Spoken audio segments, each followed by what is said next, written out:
100% remote environment, just like we'll talk about a little bit in terms of connection, et cetera.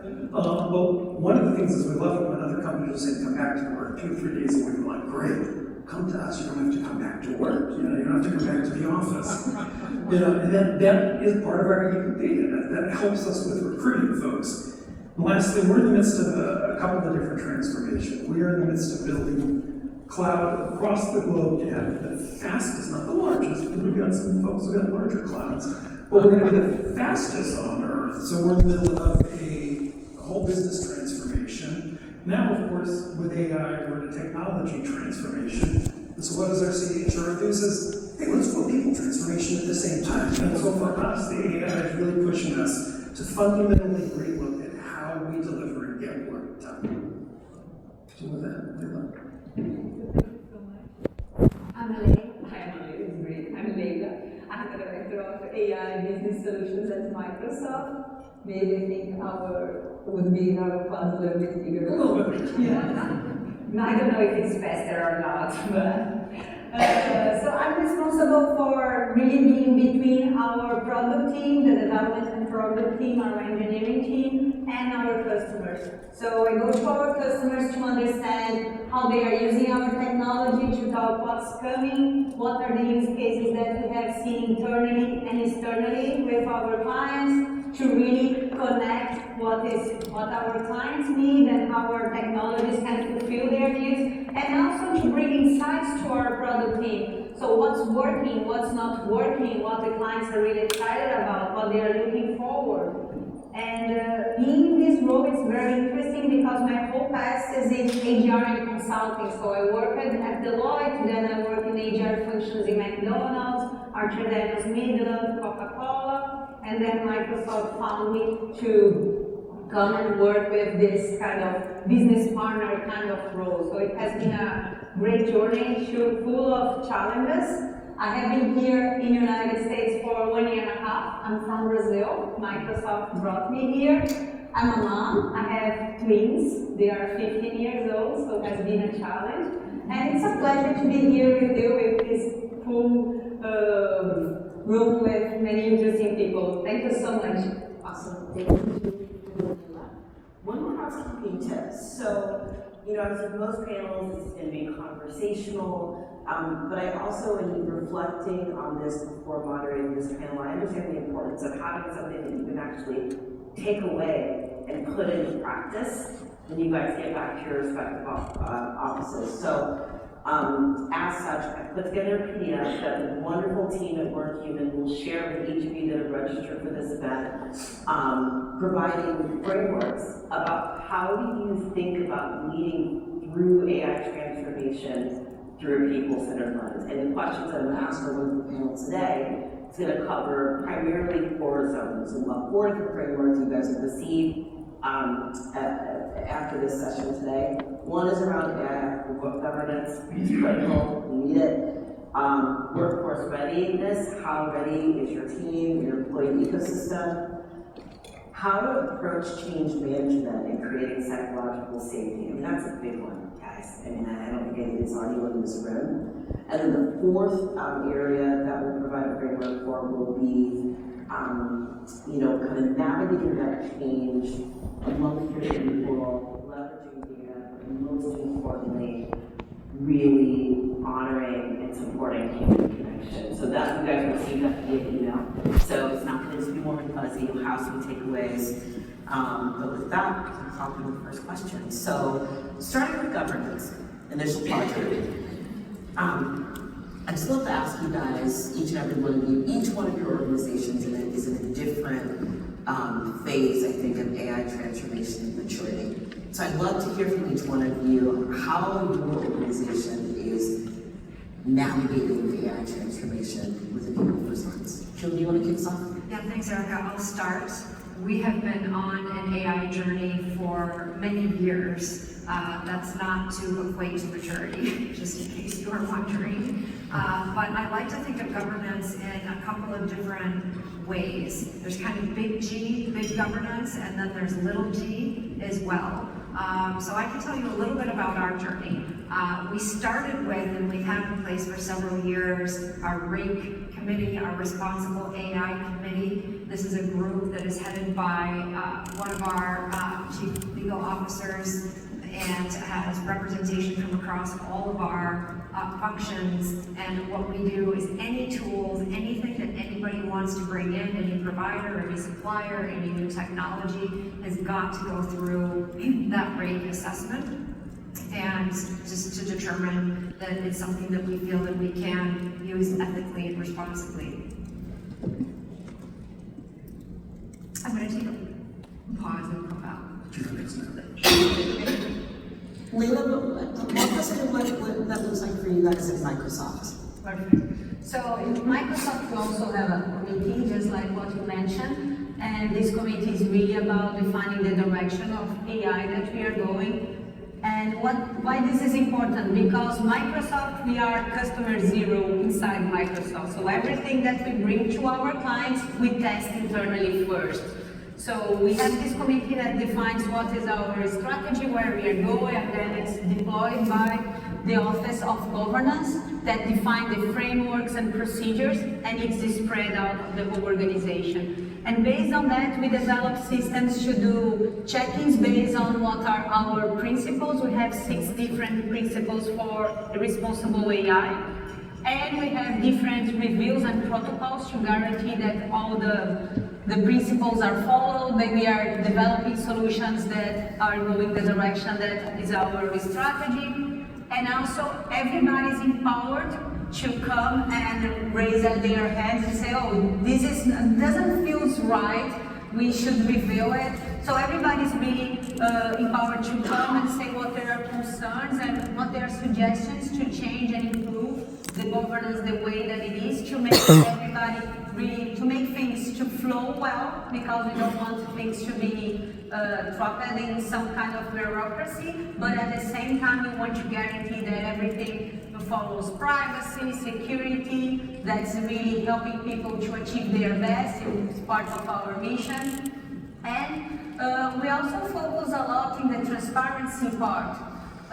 Transparency is one of our 6 principles, and what we do is everything that is analyzed by AI, doesn't matter if it's something that's going to impact you directly or if it's going to be for something, some other different objective. You know that it was analyzed or created with AI, so we make this really clear to everybody that what is done by AI and what is not. Nowadays there are so many things that have been done using AI, and when we talk about our AI transformation, it's very similar to other organizations. Doesn't matter that we created or we partner with different providers.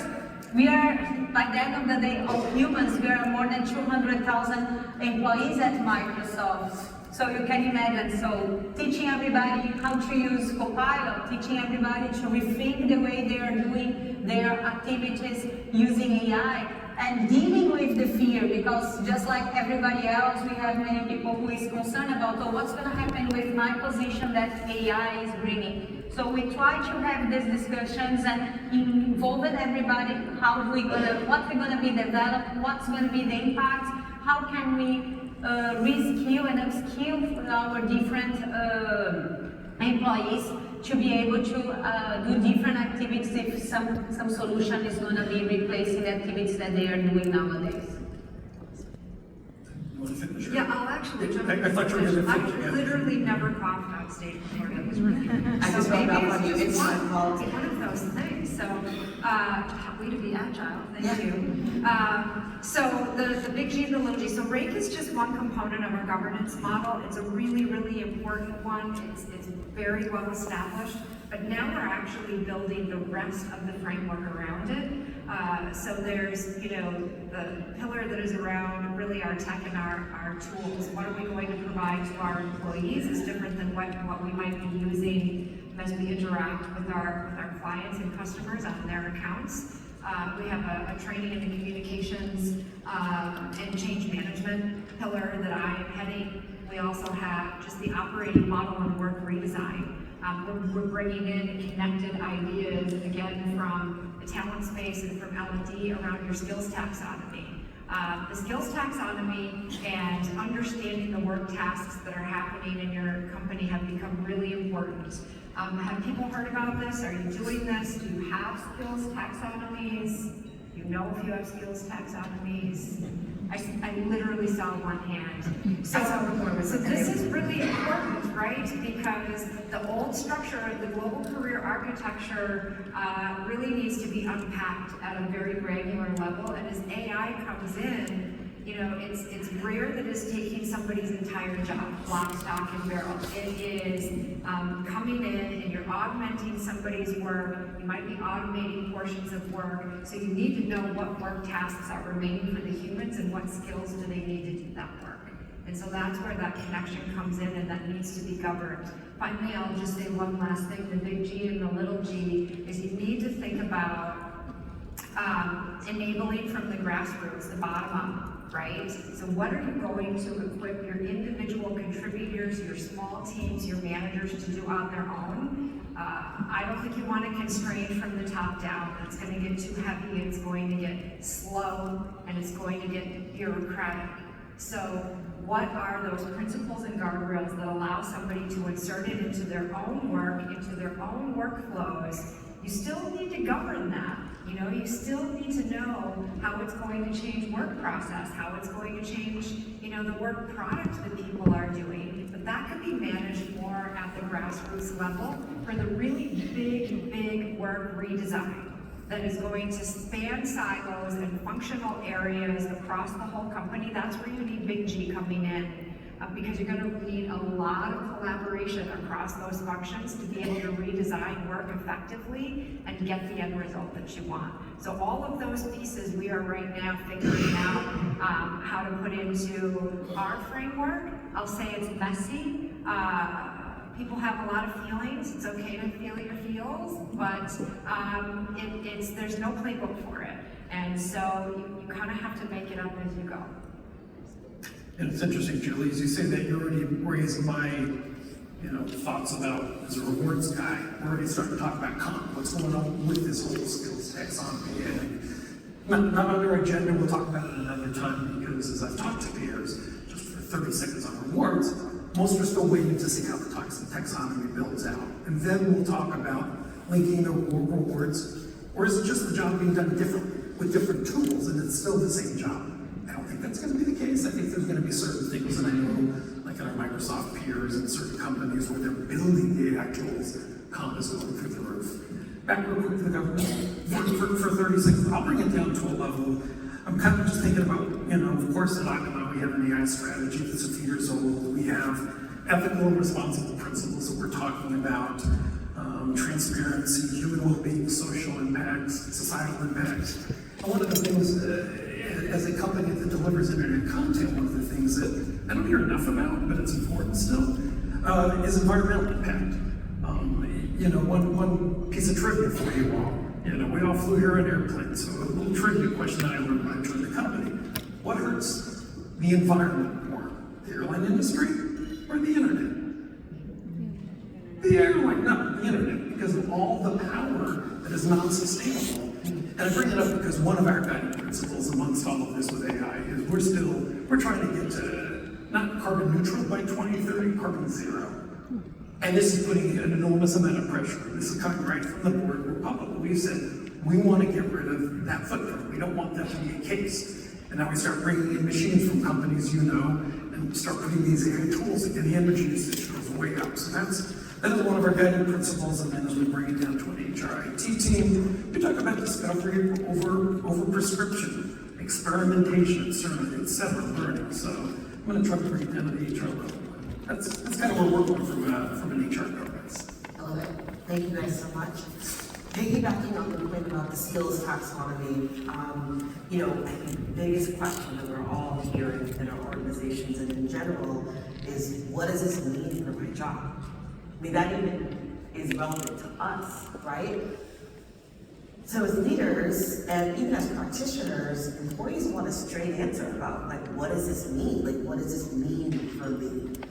What does this mean? Is AI going to take my job?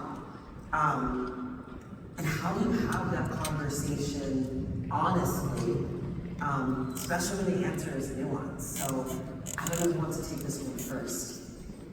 Leila, I wouldn't think I'd use it. Looks like it's me. So this is the moment that we are living, I think, dealing with this in every single organization. There are some positions that we know it's not gonna be there in the future, but there are many positions that we simply don't know. For example, my position, we don't know. We will need somebody in the future to be in the middle of the engineering and the customers. Probably for some time, yes, just like the dancers. I was looking, watching the presentation from McKinsey before here, and probably the dancers and the people in between customers and engineering team will still be there, but maybe not so many people that's going to be writing codes. That is big fear that we have now, that AI, that doesn't matter which model you are talking about, are developing better codes faster, they are having other AIs reviewing the codes and improving the codes and so on. So it's something that sometimes we simply don't know what's going to happen. Sometimes we know what's going to happen and we are working on developing and deploying new capabilities for the positions that won't be there in the near, medium future. And new positions are being created. There are so many new opportunities. So we try to really work on that, understanding what's coming, what's next, what do we need, and try to the people that is interested, because one thing that we do a lot at Microsoft is you are responsible for our career. So there is a bunch of trainings available for you. So we will need these skills. You talk with your leader, you define your career plan, what you are looking for. You have skills that we are looking for. You don't have those skills. Are you doing what we are doing to learn, what we are doing to deploy? And then not just getting training sessions, but also there are a bunch of projects that you can sign up and work in different projects to shadow another person. So we really try to give the opportunities and the tools for everybody to be able to develop new skills and be able to get new positions. Wonderful. I'd like to hop in there. I actually think that I've always taken a little bit of issue with this notion that you own your career and it's all on you. Because nobody goes through this world alone, accomplishing things alone. We all get help.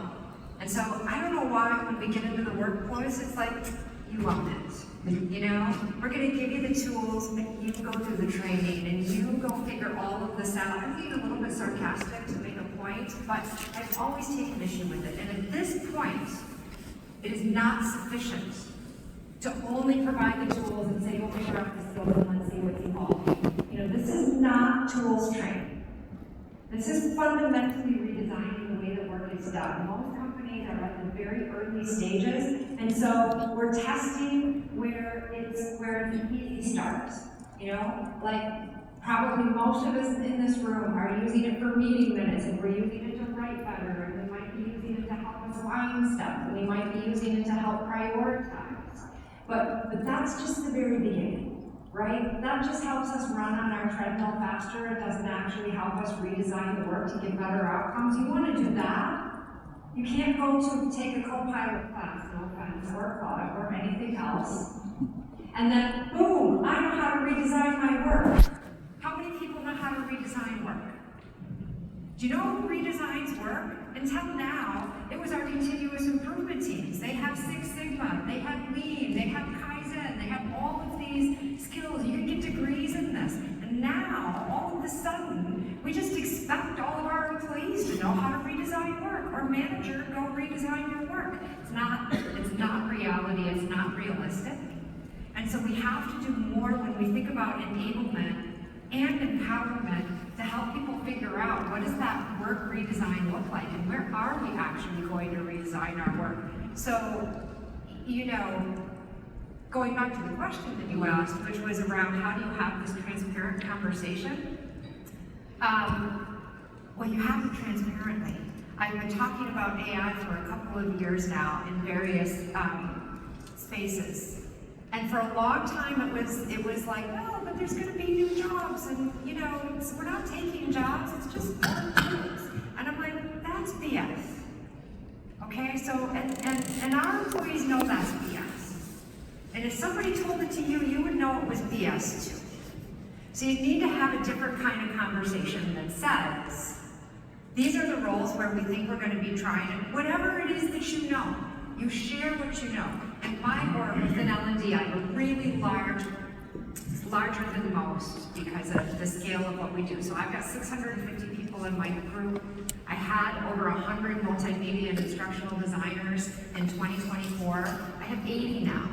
You know why I have 80? Because I've significantly redesigned the work using AI, but I've also changed the role of the people, of the humans in it, and actually upskilled them. We had compensation go through and reevaluate their comp because the rewards matter if the work changes. It actually ended up in elevated roles for them, where they're earning more. And the really beautiful thing is, because we were able to design faster and at higher quality, well, now we have more demand. And so I'm actually in this beautiful position of hiring again. And I'm hiring people who are at a higher level than what they were at before. I didn't foresee all of that was exactly going to happen, but you're starting to hear more about this, that if the work isn't constrained and there's growth potential, AI can help you get on that growth path. That's where you can have new job creation. So, but I brought the employees along that journey with me, and so that they had a desire to actually upskill themselves and contribute in a more meaningful way. Such a great example, Julie. Ken, I'm going to pick on you for a minute, because you were in a very tricky place that I think a lot of other comp and benefit leaders and practitioners are in when it comes to this conversation, right? And much to what you were saying, Julie, is like, folks know when things are BS, and so it's important for us to have conversations about what we know and what we don't know with compassion and with grace and with sensitivity. Ken, you have a really interesting vantage point on this as a comp and benefits leader. Well, it's interesting, yeah. So a couple of things. First, I want to bounce off what Julie was saying. Part of the reason I brought up our business transformation is, indeed, we haven't come out and said BS. Jobs aren't going away. We're really worried about entry-level jobs. We know coding is changing, etc. We're also lucky enough to know that we're growing. So we're hoping to grow and bring the employees along, upskill them, and we'll talk about the comp side of that later. But if we can upskill them, hopefully we can help them grow with the business itself. And right, this whole session is about bringing employees along through this transformation. Are we going to, as a leadership team, and our board's fully involved, are we going to say jobs aren't going to be lost? No, absolutely not. We're also hoping, as Angela talked about, the growth mindset, and so lots of hands go up, and that's part and parcel of our HR strategy. We're hoping that we'll be able to bring those employees with the growth mindset, working with our L&D team, up to the next level, and then comp will follow. Hopefully, but at least for us, like if I was with you guys, yeah, we'd already be talking about that. For us, we're probably a year behind that, so. Different phases of the maturity model, which I'm sure many people can relate to and hear. And that brings me to the next question that we have, and an observation really is, how do you lead without having the answers? I mean, you can fake it until you make it if you want to, but the reality is, nobody has all the answers right now. Sam Altman doesn't have all the answers right now. Elon Musk doesn't have all the answers right now. I'm going to butcher his name, Sam Abinay from Claude. He doesn't have all the answers right now. And a quick anecdote before I send it back to our panel. I'm an executive coaching client at a well-known tech company, not Microsoft, part of the Mag 7, and he's a recruiting leader there. And as we're talking about potential transformation, it's been public about potential layoffs, massive layoffs. So I asked him, I'm like, well, walk me through, I used to work with him. I shouldn't say anything else about that. And like, walk me through what you guys are doing and how you've implemented AI as a part of your process. TA is a place that there's a lot of focus there, right? His answer to me, and I almost fell out of my chair, was literally, we haven't implemented anything yet. Massive difference from what's being displayed in the media versus what's the truth from one of the key Mag 7 tech companies. So with that in mind, my next question is, like, how do we, putting people first How do we lead the people that report into us, the people that we're responsible to, our employee ecosystem? How do we lead with compassion and mindfulness without having the answers? Layla, I promise not to pick on you all day. Do you want to kick this off first? Sure. So there are many answers that we don't know right now inside Microsoft and also when we talk with our clients. So it's all the time questions coming about it. And sometimes we really don't know the answer, as I mentioned before. And we need to build together. Sometimes we really need to put everybody in the same room and discuss what we're going to be doing, just like we're talking about rethinking about the work environment or rethinking the workflow or rethinking the process. It's not something that we are used to, just what Julie mentioned. We had almost all the time had somebody in our organization being responsible for that, and now this responsibility is coming in some ways to ourselves, and we need to work as a group and really build trust about what we're going to be doing, what we're going to be changing, and how we work together towards a better result. So this is something that we have been doing a lot. We have been having open conversations around it, what we don't know and what the future looks like and what we want for the future. It's important for us also to think what we are expecting and how we work around getting there as well, just not being like, oh, let's wait what our leadership will define and we will simply follow. It's also our responsibility, and we believe we need to kind of engage on this kind of discussion and bring our perspective too. And it's something that we discussed a lot about psychological safety, and it is something that we have a lot at Microsoft. It's something that really, when I entered Microsoft a few years ago and I started seeing what people were talking in our social network, they feel very comfortable to talk about anything, to criticize what our leadership is doing, asking questions, difficult questions, and that is the same mindset we are having now. So it's our role, what we want, and how we can kind of help trigger to what we are looking for and what we believe is the best for the organization for the future as well. Wow. I'd love to jump in there, Erica. Of course. That's okay. I think for all of us here, and particularly at this conference, what we know to be true is that what makes great leaders doesn't change. It doesn't change based on the transformation. It doesn't matter if it was COVID, if it's AI, if it was Y2K, if it was the financial meltdown. Those core principles remain. One of my colleagues is here with me today, and several years ago we did research. And there's a lot of research out there, right? But that there are 3 things that need to be in place in a culture for people to thrive. And those 3 things are, first of all, each individual needs to feel valued for who they uniquely are. They need to feel like they're bringing something to the table that people appreciate and value. They need to feel belonging. They need to look around and see somebody that they relate to, that they connect with, and see that they are able to be successful and thrive. And the third thing is they need to feel like they can grow there, that you're going to invest in them, you're going to develop them. Great leaders do those things.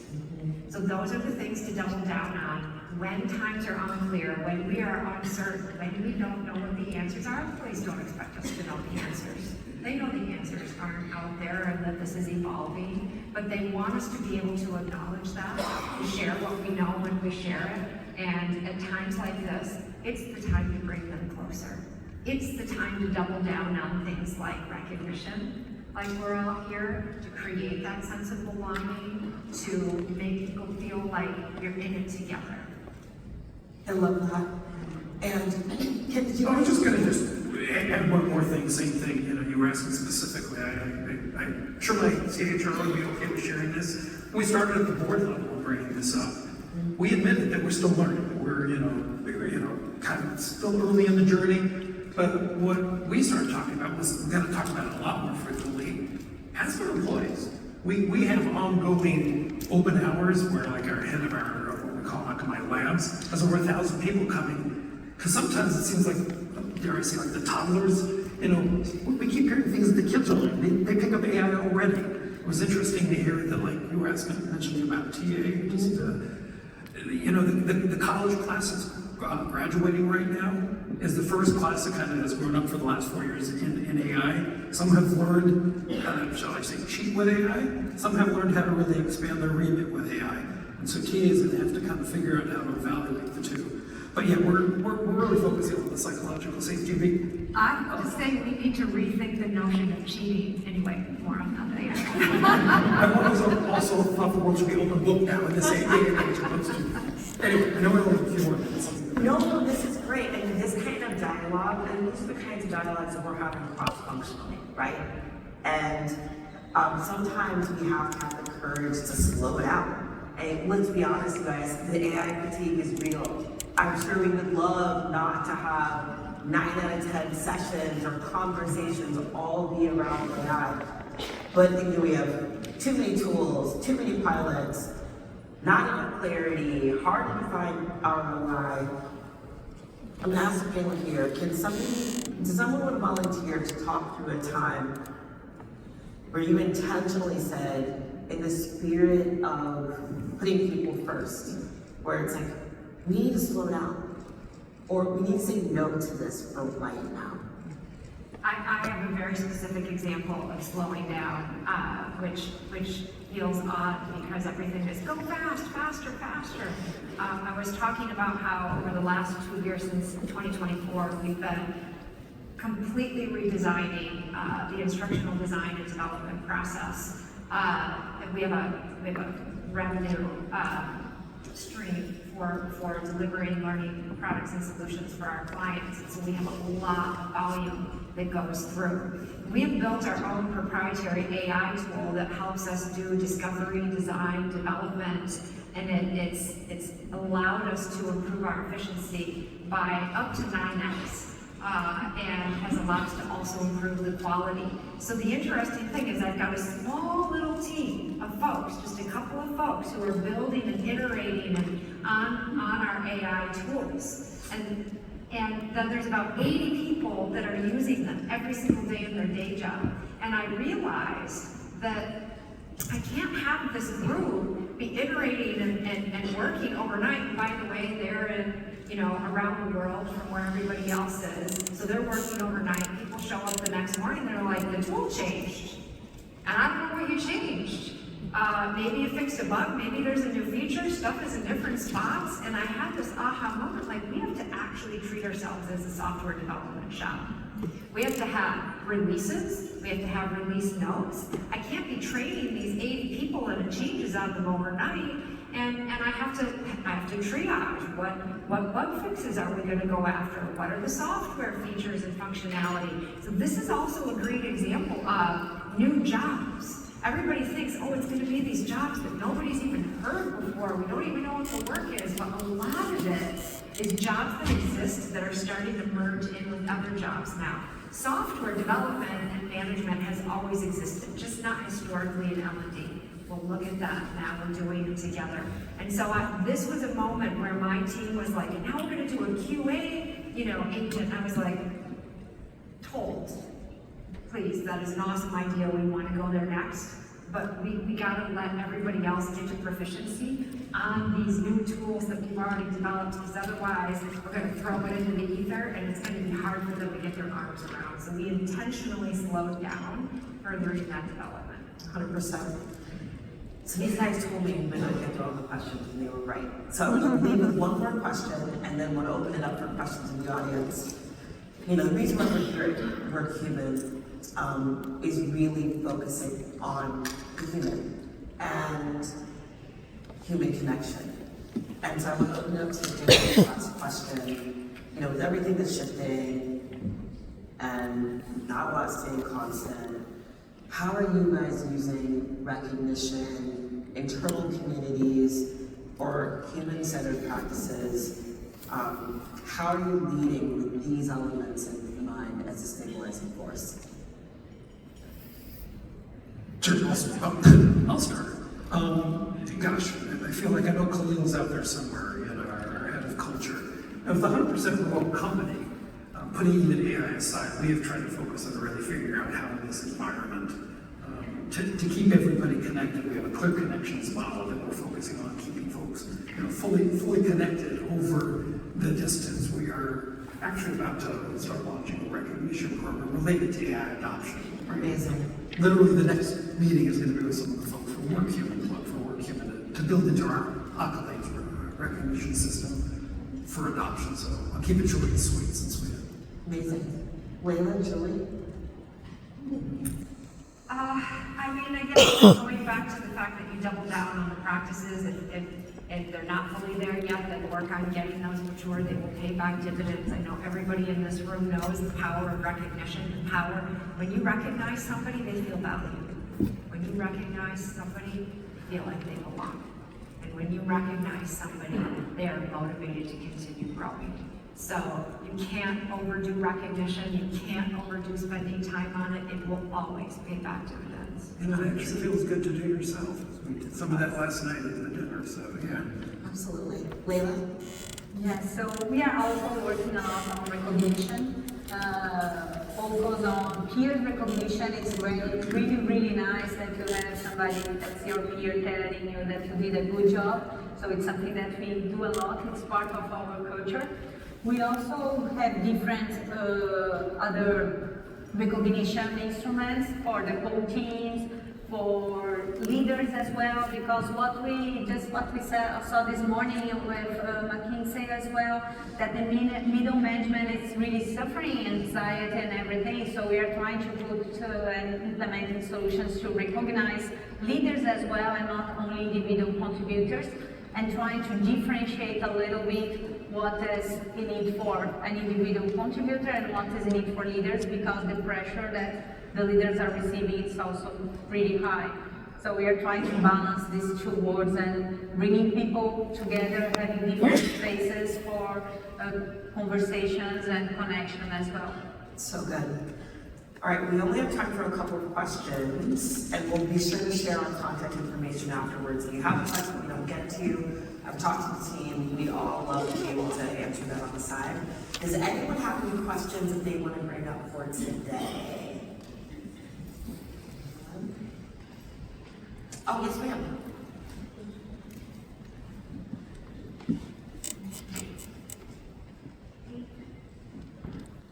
Oh, there we go. Hi, everyone. I'm Karen Clee from Ridgeline. Part of my job is internal AI transformation, so I really enjoyed this panel. One of the harder things that I think everyone's struggling with right now is actually having some of those stories you can champion or key kind of claims that you can make. Our board is really pushing us to say, hey, how are you quantifying the impact of AI? And a lot of it right now is experimentation, and we're really thinking about redesigning the work. And there's a whole component of how much do you actually want to pause and start to measure how much time it took you to do this the old way, and then how long does it take you to do it the new way. I would just be curious, what are some of the biggest claims you guys feel like you can make from a productivity standpoint with AI, or things that you really kind of use to spotlight the successes you have? I can jump in. I think I heard you asking about how are we measuring the impact of our AI implementation. Absolutely, and I would say one of the first places that a lot of companies are seeking to measure is in efficiency gains. What can you do faster? And that's important, that's valuable. You know, if you can do stuff faster, then you have a decision to make about what you're going to do. Are you going to pivot people to focus on other stuff? Are you going to have them run faster on the treadmill? So that is important, but it can't be the only story. It was really important when I was redesigning the work that my org does that we also set ourselves a goal of improving quality. We've all heard the term work slop. We've all seen work slop. It's just like throwing AI decks at you that make your eyes cross. It has to be higher quality. It has to be in context. And so you need to think about what measures do you have within your business that measure quality. And the other thing I would say is it's really important for companies to understand, well, what does success look like? Again, it can't just be doing things faster. Is the company trying to grow? Is there a growth goal in there? That might then translate into revenue. So you gotta start with your end in mind and then work backwards and figure out how AI can help you achieve those goals. I was saying to the comment earlier about AI fatigue, we keep an eye, of course, on engagement and satisfaction. We're not burning people out in the process and trying to find that blend between if it suddenly drops down, is this a piece of it or not? So. You guys, I cannot believe that we're at time right now. I was so nervous. I'm like, how are we gonna fill up 45 minutes? So I invite you guys, if anyone has any additional questions, please just make a note. Like I said, Hannah, we're gonna be